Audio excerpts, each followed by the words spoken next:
Bem-vindo ao Dor em Dose, o podcast de saúde da Rede Dor, seu canal ideal relacionado à sua saúde e da sua família. Acompanhe a nossa programação semanal, sempre às 18 horas no Spotify e no YouTube. Eu sou Flávio Cury, coordenador do Centro de Estudo do Hospital Corpo Star, e no episódio de hoje falaremos sobre demência, com a presença do Dr. Gabriel Freitas, que é neurologista, professor de neurologia e uma das nossas principais referências em neurologia na nossa rede. Dr. Gabriel, com a palavra. Obrigado, Flávio, pelo convite. É um prazer estar aqui com vocês. Bom, então, Dr. Gabriel, a gente sabe que a incidência e prevalência de demência na população aumenta, né? Que, pelo menos é isso que a gente percebe no nosso dia a dia. Antes de mais nada, você poderia definir para a gente o que é demência? Bem, hoje a gente usa o termo demência quando existe uma disfunção cognitiva que interfere com a capacidade funcional da pessoa, ou seja, quando a pessoa não consegue fazer tudo que ela conseguia. Pode ser ou uma alteração cognitiva ou uma alteração comportamental. Quando a gente fala alteração cognitiva, seria a memória começa a falhar, que é o sintoma mais comum, mas pode ser também de linguagem, ela pode ter dificuldade de linguagem, pode ser uma dificuldade de raciocínio. Então, quando isso interfere com o dia a dia, a gente já chama de demência. Doutor Gabriel, quais são as causas mais comuns de demência? Bem, existem várias causas de demência. A causa mais comum é a doença de Alzheimer, onde há um acúmulo de uma proteína anormal chamada amiloide no cérebro. Mas existem outras causas também. Você pode ter entupimentos em pequenas artérias que levam o que a gente chama de uma demência vascular. Existe uma demência chamada demência de corpos de Levy, onde uma outra proteína chamada sinucleína se deposita no cérebro. E a quarta, talvez mais comum, seja uma demência chamada frontotemporal. Degeneração ou demência frontotemporal, geralmente pessoas mais jovens e com muita alteração de linguagem ou de comportamento. E a prevalência da demência é realmente elevada e está aumentando? É muito alta. Tem um estudo recente que mostra que a prevalência da demência é de 10% em pessoas acima de 65 anos. Isso na América Latina, que é um pouco maior do que dos países desenvolvidos. E a questão que vem aumentando muito a prevalência. Tem um estudo de 2016 que mostrava que a incidência de demência em 2016 em todo o mundo era em torno de 43, 44 milhões de pessoas. Em 1990, esse número era de 20 milhões, ou seja, nesse intervalo de tempo houve um aumento de mais de 100%. Tem um outro trabalho de uma outra instituição mostrando que atualmente existem 50 milhões de pessoas com demência no mundo, um número muito grande. E a projeção é que esse número triplique para 2050, com a maior parte das pessoas em países em desenvolvimento de renda média ou baixa. Em relação à doença de Alzheimer, que é a causa mais comum, né? Quais são os fatores de risco especificamente para a doença de Alzheimer, né? É isso que a gente comentou aqui. Então, a idade avançada é o principal fator de risco, fatores genéticos, e aí entra esse alelo E4 nessa apolipoproteína, que é uma questão genética. Fatores de risco vasculares, ainda muito na sua área, hipertensão, diabetes, colesterol elevado, tabagismo. E tem muitos trabalhos hoje mostrando que sedentarismo entra em fator de risco vascular. E outras questões interessantes, como, por exemplo, a baixa educacional, que a gente tem durante a infância, aumenta o risco de demência no futuro. Traumatismo crânioencefálico, se a pessoa bater a cabeça, aumenta o risco de demência. Na idade mais avançada, ela ter uma deficiência auditiva, e principalmente se ela não corrige isso. Isolamento social, em idade avançada, depressão, tudo isso aumenta o risco de demência.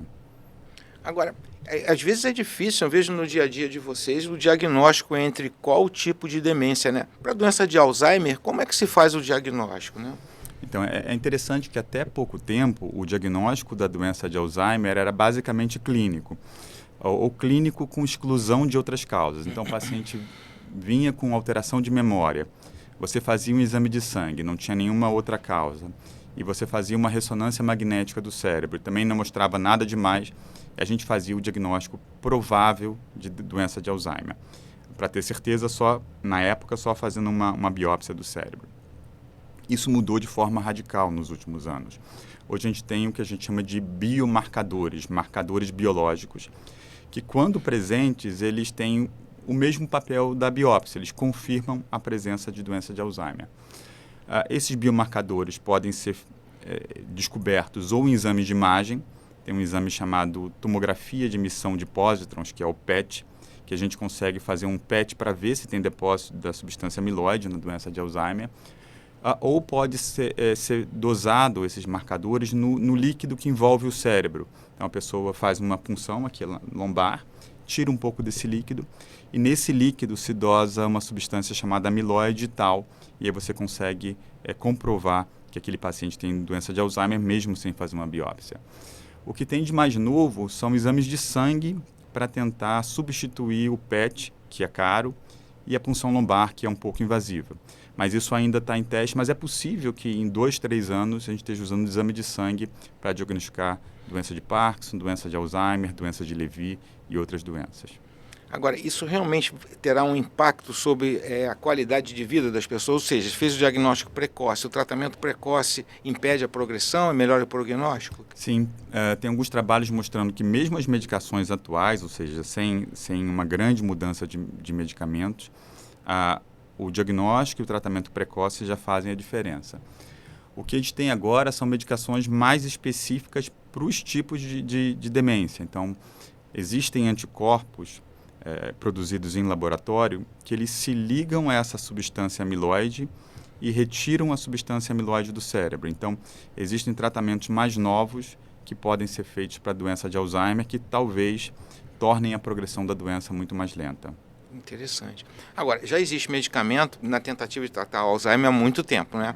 Existe um apelo no consultório de nós clínicos o seguinte, perguntando, minha mãe tem 90 anos, ela está declinando e você nitidamente percebe que é uma demência vascular. Adianta usar esse tipo de medicamento para na tentativa de melhorar a memória dessas pessoas? As medicações para a memória, que aumentam um neurotransmissor chamado acetilcolina.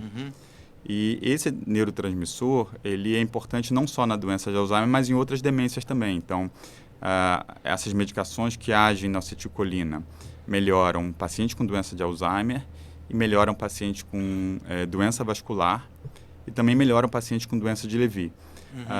Só não são muito úteis numa doença chamada demência frontotemporal. Interessante, doutor.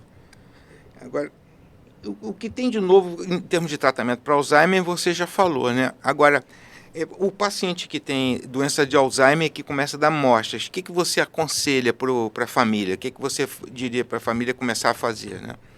Então, primeiro tem que procurar um especialista, né? Ver se o diagnóstico é mesmo aquele.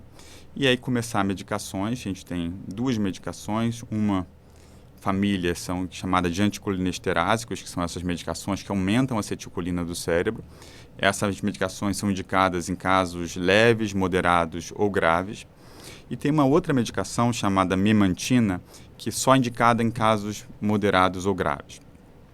Além das medicações, existem medidas gerais. Então, estimular a pessoa a fazer atividade física, estimular a atividade social, estimular a atividade intelectual, controlar os fatores de risco da pessoa também fazem que a doença evolua de forma mais lenta. Isso é muito importante a gente colocar para as famílias.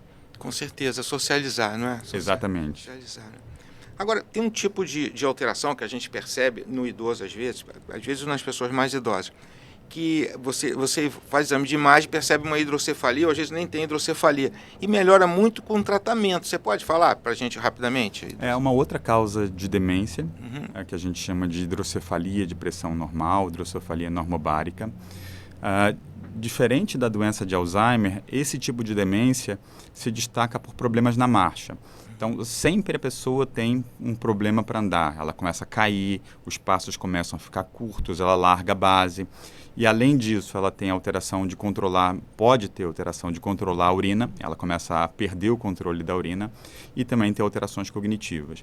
Mas é importante que nesse tipo de demência, a hidrocefalia normobárica, sempre tem alteração de marcha. E por que é importante identificar? porque responde à colocação de uma válvula no cérebro. Então, a pessoa coloca a válvula e costuma melhorar bastante da marcha, da urina e também da cognição. Como a medicina é uma ciência em evolução, né? Então está surgindo muita coisa para o tratamento de Alzheimer. O que você pode falar para a gente das novidades realmente sobre o tratamento, né? É interessante que até hoje as medicações meio que funcionam em vários cenários, né? Como você falou, a medicação, os anticolinesterásicos funcionam para a doença de Alzheimer, funcionam para a doença de Levy, funcionam para a demência vascular. A tendência nos próximos anos é que os tratamentos sejam muito mais específicos, ou seja, a gente tenha tratamentos que só funcionam para Alzheimer, só funcionam para a doença de Levy ou para a doença vascular. Então, cada vez vai ser mais importante a gente fazer um diagnóstico preciso da demência que aquele paciente, da causa da demência daquele paciente ou das causas. Às vezes tem mais de uma causa.